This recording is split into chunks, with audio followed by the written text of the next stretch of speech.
Good morning and welcome to On the Spot News. My name is Yvonne Machaka and I will be taking you through the headlines. ZANU PF original bags for Kasukwere return. ZESA seeks to recover $30 billion in unpaid bills. Pomona dumps a deal can build a new city. Illegal traders invade Kapenta market. ZEC fails to condemn threats of violence against Chamisa, says never came across the statements. Pali demands solution to poor pensions. US dollar salary demands grow louder. And in sports, Chevron's Dutch delight.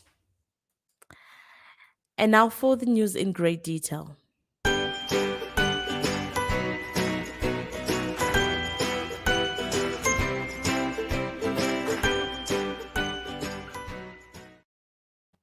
A newly launched political outfit going by the moniker ZANU-PF Original has called on self-exiled former cabinet minister Xavier Tyson Kasekwere to come back home and lead the party's campaign ahead of next year's poll. Jim Kunaka, a former ZANU-PF youth leader who led a notorious terror gang called Chipangano and was later ditched by his party in dramatic fashion as factional fights escalated in the then Robert Mugabe-led ZANU-PF, announced the arrival of a new political outfit, the ZANU-PF Original, describing President Emerson Mnangagwa's Lacoste faction as a group of powermongers. Kunaka and Kasukuere are remnants of the ZANU-PF Generation 40 faction, which fought against Mnangagwa's Lacoste faction in the run-up to the 2017 coup. The Zimbabwe Electricity Supply Authority, ZESA Holdings, has intensified a nationwide blitz aimed at disconnecting power supplies to defaulting customers who owe more than $30 billion. The development comes at a time the power utility company is requiring $17 million every month for electricity imports to meet local demand. This power disconnection exercise is targeting every defaulting customer, including mines, farms, hospitals, and commercial clients that use the postpaid system. One of Zimbabwe's biggest mining firms, Ryozim Limited, recently had electricity supplies to its Cam and Mortar gold mine disconnected amid allegations that the company owed ZESA millions of Zimbabwe dollars. Rio Zimbabwe Limited company spokesperson Mr. Wilson Gwatiringa declined to comment on the development. Chem and Mortar Gold Mine is the second project in Rio Gold's operations and was once the largest producer of gold in Zimbabwe. On the other hand, late last year, one of the government's ailing parastatals, the National Railways of Zimbabwe's properties in Hwange, had power disconnected as a result of an excess of 21 million Zimbabwe dollars it owed to NRZ workers residing at the parastatal's Nguminja village have lived in darkness for close to a year. Acting NRZ Public Relations Manager Mr. Martin Banda told the papers that the parastatal had made a payment plan with ZESA and power is going to be reconnected soon. Harare Mayor Jacob Mafume says the local authority has no money to pay a $1 million debt to Geogenex BV, a Netherlands-based company under the controversial $400 million Pomona waste-to-energy deal. Mafume said that the money the city of Harare is expected to pay Geogenex BV over a 30-year period would be enough to fund the construction of a new capital city in the next few years. Last week, local government and public works minister July Moyo wrote a letter to Harare City Council ordering the local authority to pay over $1 million it now owes Geogenex BV for May. However, Mafume said the letter will be read out in the next full council meeting to hear the views of the councillors on the matter. Mafume insisted that Harare does not have the capacity to pay $1 million every month for the next 30 years for garbage dumped at Pomona dam site. Carpenter producers in Kariba have fumed over the emergence of illegal operators who have allegedly invaded their market. The illegal operators normally sell the product at below market prices, pushing licensed producers out of business. Carpenter fish prices have been going up in recent weeks, with a kilogram of the product selling for anything between $6 and $7. Illegal operators sell the same product at between $4 and $5. Carpenter Producers Association of Zimbabwe chairperson Tanga Kanema said the industry was now on its knees because of illegal operators. According to the Zimbabwe Parks and Wildlife Management Authority, Carpenter fishing stations only licensed operators allowed to deal in Carpenter. The Zimbabwe Electoral Commission has failed to condemn threats of political violence that were issued by members of ZANU-PF against the Citizens Coalition for Change leader Nelson Chamisa and his family. Responding to questions at a press conference held at ZEC headquarters Friday, the commissioner's spokesperson Jasper Mangwana said the commission never came across the threats. ZANU-PF's Upton Mashayanyika, in a video which went viral, said Chamisa must be killed. Mangwana said the electoral body did not see the video, adding that ZEC had no jurisdiction in matters that involve political opponents issuing threats of violence.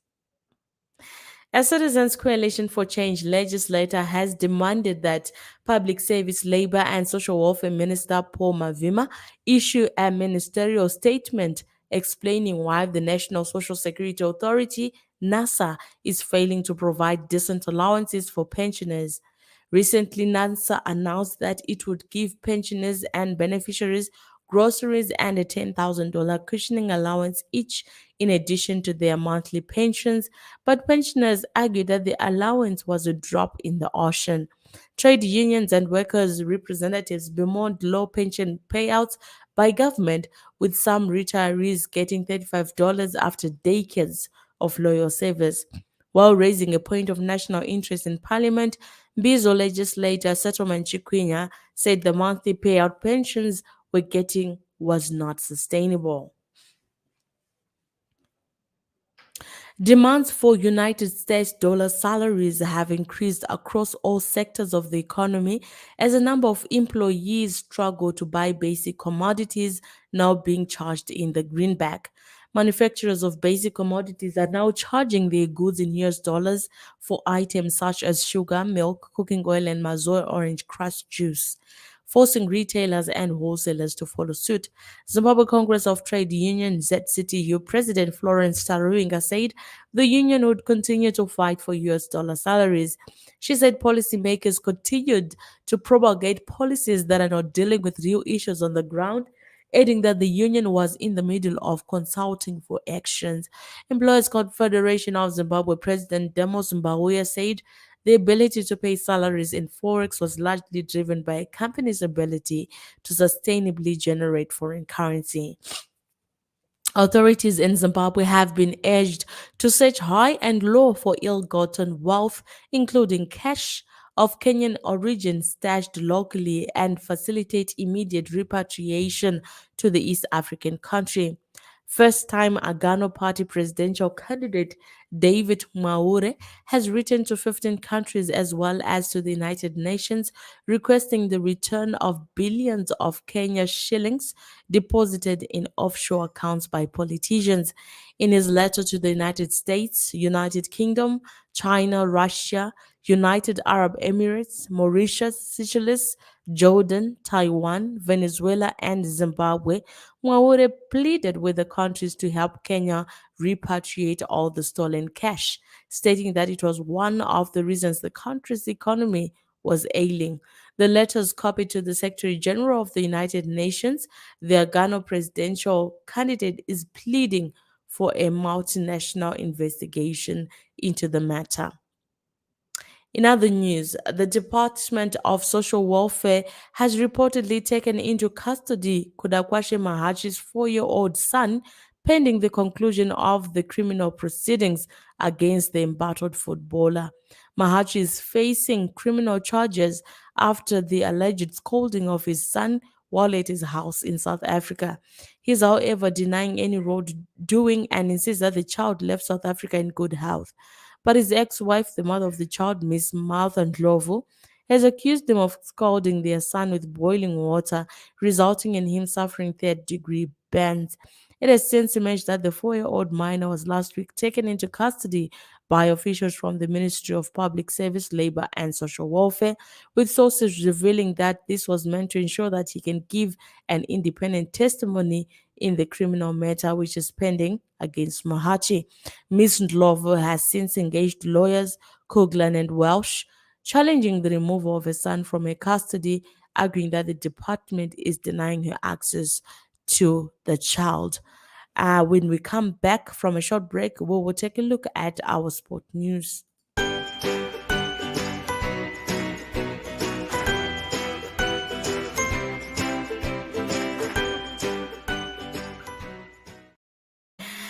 And in sports news, Chicken Inn put up a spirited second half fight to subdue Bulawayo Chiefs in a Kasolaga Premier Soccer League match at Luveva Stadium.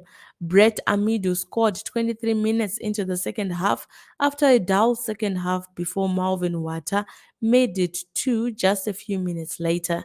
Bulawayo Chiefs returned the call through Obreo Chirinda 4 minutes before full time, but Munashe Pini made it 3 for the Gamecocks in optional time to seal victory for the Gamecocks. Chiefs coach Nelson Teroso also hoped for the better in their next game, and the fear of failure could have frozen them out. Yet the Chevrons, beset by a challenging situation, fought with finesse and fortitude for an emphatic finish in their International Cricket Council T20 World Cup Qualifier B final by beating Netherlands by 37 runs. The band of loyal fans was at its bouncing and banging best as the team bravely retrieved the match from raging fires to emerge unscathed from this dangerous tournament. Once Zimbabwe restricted to just 133 after winning the toss, to some, especially novices and unbelievers, the match was done and dusted, a deflating defeat for the home side. We say congratulations to the Chevrons. And thank you so much for tuning in. This is Zimbabwe Daily. For more and other news, do feel free to like, follow, and share our pages on Facebook, on Twitter, on YouTube, on Instagram. And now to end this news bulletin, here are the stories making the headlines once again. ZANU-PF original bags for Kasukuwere return. ZESA seeks to recover 30 billion Zimbabwe dollars in unpaid bills. Pomona dam site deal can build a new city. Illegal traders invade Carpenter Market. ZEC fails to condemn threats of violence against Chamisa, says never came across the statements. Parley demands solution to poor pensions. US dollar salary demands grow louder. And in sport, Chevron's Dutch delight.